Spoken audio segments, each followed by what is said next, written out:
Mario Alonso Puig es médico, especialista en cirugía general y del aparato digestivo. Ha ejercido la actividad quirúrgica durante 26 años. Es miembro de la Academia de Ciencias de Nueva York y de la Asociación Americana para el Avance de la Ciencia. Premio máximo a la comunicación y relaciones humanas por el Instituto Dale Carnegie de Nueva York. Se ha formado en el campo de la inteligencia humana con el Dr. Howard Gardner y el Dr. David Perkins de la Facultad Superior de Educación de la Universidad de Harvard y es autor, entre otros, del libro Madera de líder, de Vivir es un asunto urgente y de Reinventarse, tu segunda oportunidad. Ganador del Premio Espasa de Ensayo 2013 con su libro El cociente Agallas.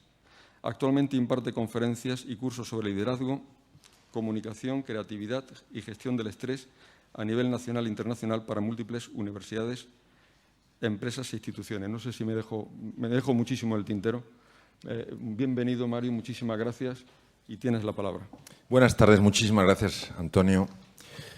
En Camboya hay una metáfora curiosa. Fijaros que en Camboya no hay jirafas, solo hay jirafas en África. Pero cuando ellos piensan en un líder, piensan en una jirafa. ¿Por qué una jirafa? Porque la jirafa ve más que el resto y tiene un corazón enorme. Yo cada vez que veo a don Alfonso pienso en la jirafa. Y no solo don Alfonso, sino todas las personas que hacéis la fundación y que estáis generando tanto valor y ayudando tanto a la sociedad. Y esta misma metáfora dice que cuando la jirafa se mueve, todos los animales la siguen porque se fían de ella. Ve más y tiene corazón. Yo sé que cuando se habla de liderazgo, muchas veces entra en conflicto entre nosotros imágenes de ciertas personas a las que se les ha atribuido el papel de un líder, pero que creo que no concuerdan con el liderazgo como lo vamos a valorar. Vamos a hablar del liderazgo basado en el servicio, no de aquel que manda, sino de aquel que sirve. No de aquel que dice exactamente lo que hay que hacer, sino que inspira para que otras personas descubran lo que es posible hacer. Hablamos de un líder que ha librado la batalla más difícil que se puede librar, que es con uno mismo, con su propio ego, con su propia obsesión por el control, por dominar. Recordemos que Nietzsche, este filósofo que ha tenido tantísimo impacto, decía que el ser humano, el hombre, es voluntad de poder. No decía que tiene, sino que es. Independientemente de la visión que este filósofo tuviera, no cabe duda que esta ansia de poder, esta ansia de dominar, de manipular, está presente en algunos de los rincones más oscuros del ser humano. Por otra parte, a veces se confunde el líder con la posición, y no es la posición la que hace el líder, es el líder el que hace la posición. Esta obsesión por el estatus, por el reconocimiento, por la valoración, por ser el que más sabe, el que tiene la última palabra, mata la cooperación, destruye la armonía y lo último que hace es favorecer que las personas afloren su mejor versión. Y finalmente está esta imagen del líder popular. Vamos a ver. Don Alfonso habla mucho y para mí con enorme acierto de los valores. A veces dar la cara por los valores no es popular. Un líder que quiera ganar un concurso de popularidad nunca defenderá los valores, por tanto no es un líder. Y sí me gustaría contaros una experiencia que yo tuve en Estados Unidos, donde ejercí como cirujano y tuve el conocimiento de una persona que actuó con un ejercicio de liderazgo insospechado. Veréis, allí los cirujanos no solamente llevamos a cabo las intervenciones quirúrgicas, sino que somos responsables de la unidad de cuidados intensivos. No existe la especialidad de intensivos, por lo menos cuando yo estuve allí no existía, y somos los cirujanos los que tenemos que tener una formación especial en respiradores, en catéteres para medir el gasto cardíaco, cosas que hoy en día, por ejemplo, en España lo hacen intensivistas extraordinarios y muy bien formados. En el hospital donde yo ejercí, uno de los que ejercí, pero donde estuve más anclado, es el Hospital Beth Israel Deaconess, en la ciudad de Boston, que es un hospital del grupo de la Universidad de Harvard, había 3 unidades de cuidados intensivos en el piso 12, en la planta 12. La SICU, donde estaba yo era uno de los responsables de la SICU, lo fui durante una época, la MICU, que era la médica, y la unidad coronaria. ¿Quién iba a la SICU? A la unidad de cuidados intensivos quirúrgicos iban aquellos enfermos a los que se les había sometido bien a cirugía cardíaca, todos iban a la SICU, o bien a cirugías muy complejas. Cuando un enfermo sale de quirófano, entra en la unidad de reanimación, que la llevan los anestesistas y que tiene una formación fantástica. Y muchas veces estos enfermos, después incluso de cirugías importantes, van a la planta, obviamente, tienen un seguimiento, pero van a la planta. Pero cuando se trata de cirugía cardíaca, con extracorpórea, o cuando se trata de grandes cirugías, imaginaos grandes extirpaciones del colon, grandes colectomías, grandes gastrectomías, pancreatectomías, cirugías muy importantes, no pueden ir de reanimación a la planta. Sería una locura, sería una insensatez, y van a la unidad de cuidados intensivos quirúrgica. Cuando un enfermo con una dolencia médica no quirúrgica no puede estar en la planta porque algo no les gusta, va a la MICU, a la unidad médica. Y obviamente a la unidad coronaria van personas con infartos recientes, con arritmias complejas o con cardiopatías inestables. Es curioso que yo me enterara de aquello estando en la SICU, siendo uno de los responsables, pero no porque yo fuera testigo directo de algo que había pasado en la MICU a escasos metros de mí, sino porque hay un periódico muy prestigioso en el mundo que se llama el New England Journal of Medicine y que recoge las experiencias de los hospitales de Nueva Inglaterra. El Beth Israel Deaconess está en Boston, Boston está en Massachusetts, Nueva Inglaterra. Y en el New England hay una sección especial para 2 hospitales. ¿Por qué esta sección para 2 hospitales? Porque estos 2 hospitales probablemente son los que reciben dentro del grupo de Harvard el mayor número de situaciones poco frecuentes. La ventaja de publicar eso es que se extiende por el mundo entero y llega ese conocimiento a cualquier persona en el campo de la medicina y en un momento determinado puede decir, anda, lo mismo que se publicó. Y así se han detectado casos muy complejos porque en ciertos hospitales de referencia se ha podido escribir sobre ellos. Un buen día, leyendo en la SICU, el New England, porque nosotros lo leíamos siempre en el hospital, y en los casos del Beth Israel me enteré de algo que había pasado en la MICU, al lado, en la unidad médica.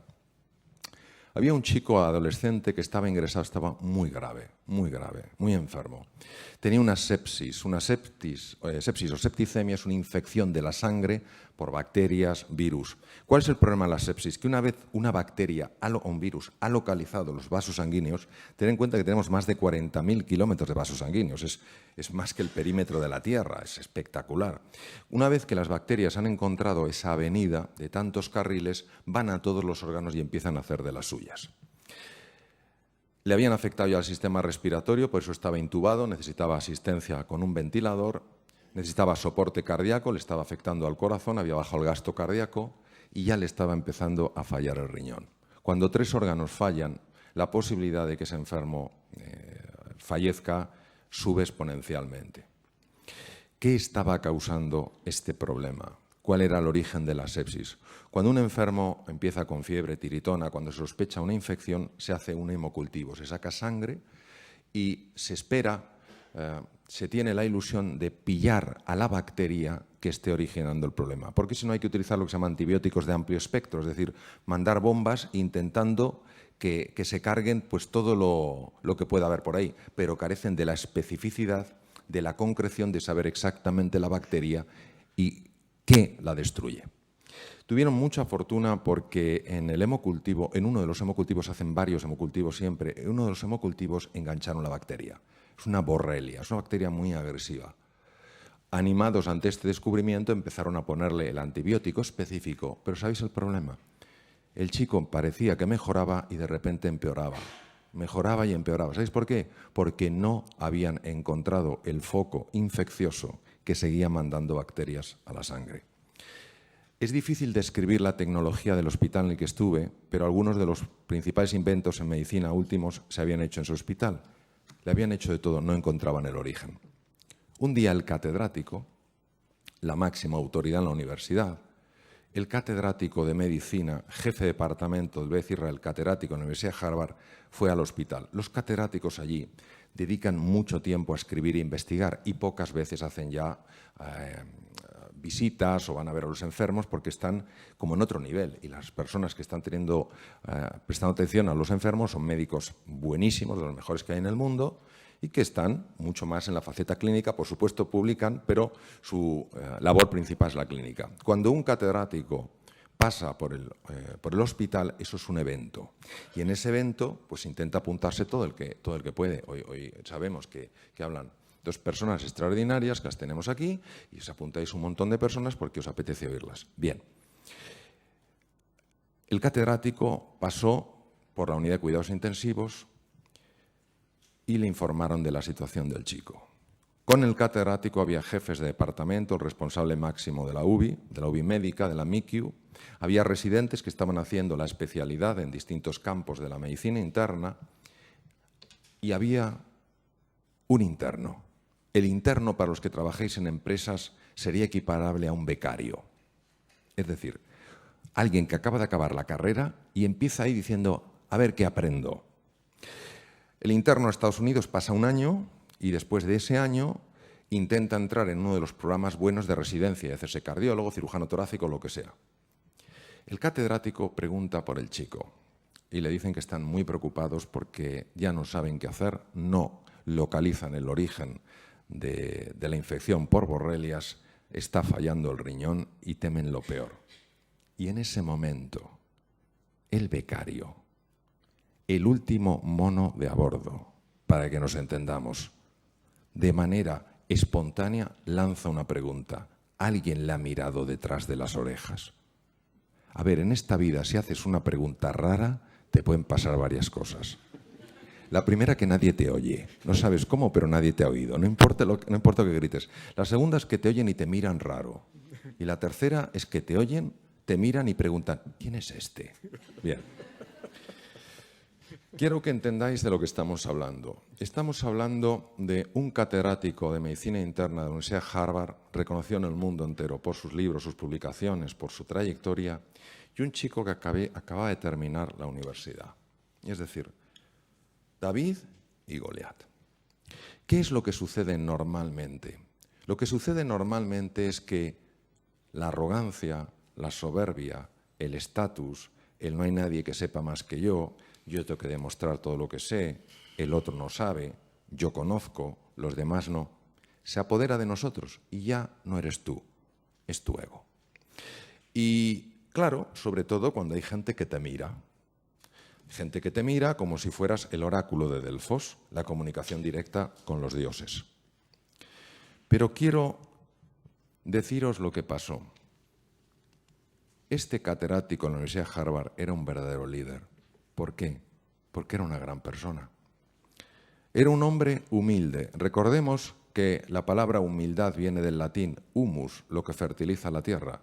Para mí no hay virtud más elevada que la humildad, porque la humildad permite ver, como diría con tanto acierto don Alfonso, con esa mirada profunda, más anchura, más alcance, más hondura. Primero por eso, por humildad. Segundo, por curiosidad. Es sorprendente a veces nuestro refranero. La curiosidad mató al gato. ¿Qué habría sido del ser humano sin curiosidad? Si cuando vio el fuego, probablemente porque un rayo chocó o golpeó unos leños, y si no se hubiera quemado, si no se hubiera acercado, ¿qué sería del ser humano? Este hombre tenía curiosidad. Y para este hombre era más importante conocer y aprender que quedar bien. Este hombre sabía lo que era importante en la vida. Para él solo había algo importante, un adolescente que se estaba muriendo. Lo más importante no era su estatus, lo más importante no era controlar quién es, por qué habla, no tiene derecho, no le he preguntado. Y entonces, ante la pregunta, se quedó sorprendido y la transmitió al equipo. ¿Alguien le ha mirado detrás de las orejas? Imaginaros la cara de la gente. Pues no. Dijo, pues mirarle. Detrás de la oreja izquierda apareció una garrapata. Estaba matando a este chico. Las garrapatas en Estados Unidos transmiten en algunos sitios enfermedades sumamente graves. Pues hay que tener mucho cuidado. Cuando vas a unos bosques en Estados Unidos pone warning ticks, cuidado garrapatas, porque una garrapata, aquí donde la veis, puede vivir hasta 40 años. Tiene entre las patas delanteras un órgano que se llama órgano de Heller, y con el órgano de Heller ella detecta el olor de ácido butírico de un mamífero o el calor y salta. Y entonces inyecta un anestésico para que no la aplasten, perfora, mete la cabeza y las patas delanteras. Por eso, aunque alguien le limpien, le laven en un hospital con esponja, no se te va la garrapata. El catedrático fue, además, capaz de reconocer, porque si el catedrático no hubiera querido, este caso jamás se habría publicado. Entonces, sencillamente lo que os quiero transmitir es lo siguiente. El liderazgo no es una posición, es una forma de ser y de estar en la vida. El liderazgo es inspirar a otras personas para que crean en sí mismos, en sí mismas y desplieguen su potencial. Decía el gran filósofo Emerson que la mayor desgracia de un ser humano es no encontrarse a alguien que le ayude a lograr lo que es capaz de lograr. Un líder mueve desde su ejemplo, no desde su palabra. El liderazgo es siempre visual. El liderazgo inspira porque mueve algo en tu interior. El liderazgo está basado en valores. ¿Por qué? Porque cuando todo es niebla, cuando hay confusión, cuando no se ve nada, el líder, la líder, tienen claro hacia dónde tienen que ir. Yo realmente tengo más ilusión de escuchar vuestras preguntas que de seguir a lo mejor comentando cosas. Lo que sí que me gustaría es marcar esa diferencia. Un jefe puede pedir, puede exigir que le rindan cuentas, lo que en inglés llamaríamos el accountability. Rindes cuentas, y si no rindes cuentas no haces tu trabajo, ya veremos lo que hago contigo. Pero un líder hace algo mucho más potente. No solo las personas rinden cuentas de lo que se espera de ellos, las personas dan en base a lo que se espera de ellos.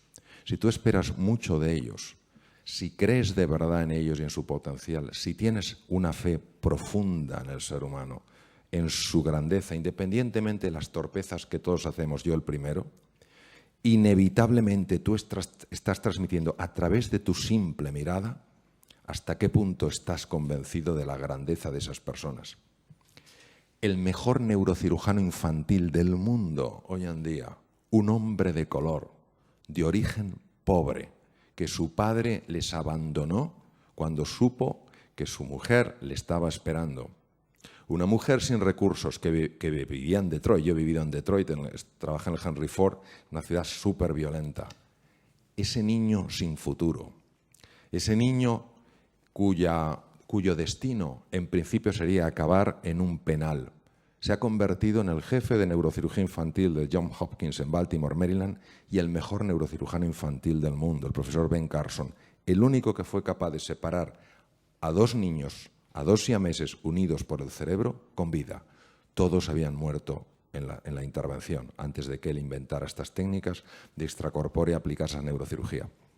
¿Sabéis por qué Ben Carson es el mejor neurocirujano infantil del mundo? Ayuda a montones de personas, da clases, sesiones, conferencias en barrios pobres para que la gente crea en su grandeza, porque en su vida hubo dos líderes. Hubo un profesor de ciencias que, a pesar de que los resultados económicos de este chico eran lamentables, siempre creyó que había una grandeza oculta. Siempre vio la capacidad de volar cuando la mayor parte de la gente solo veía un gusano que se arrastraba. No solo su profesor de ciencias, sino además su madre. Su madre siempre le invitó a soñar. Soñar en ser médico. Alguien de color en los años 50, con la apartheid que había, pobre, y con tan pésimas notas, era soñar un imposible. Pero esta es la belleza del liderazgo. La belleza del liderazgo es aquella que percibe, sabe, con esa mirada tan bonita de la que nos ha hablado don Alfonso, mirada profunda, mirada con alcance, mirada ancha, sabe que detrás de la superficie hay algo muy importante, hay algo muy grande, que, como decía Santo Tomás, hace que el ser humano esté abierto al infinito. Muchas gracias.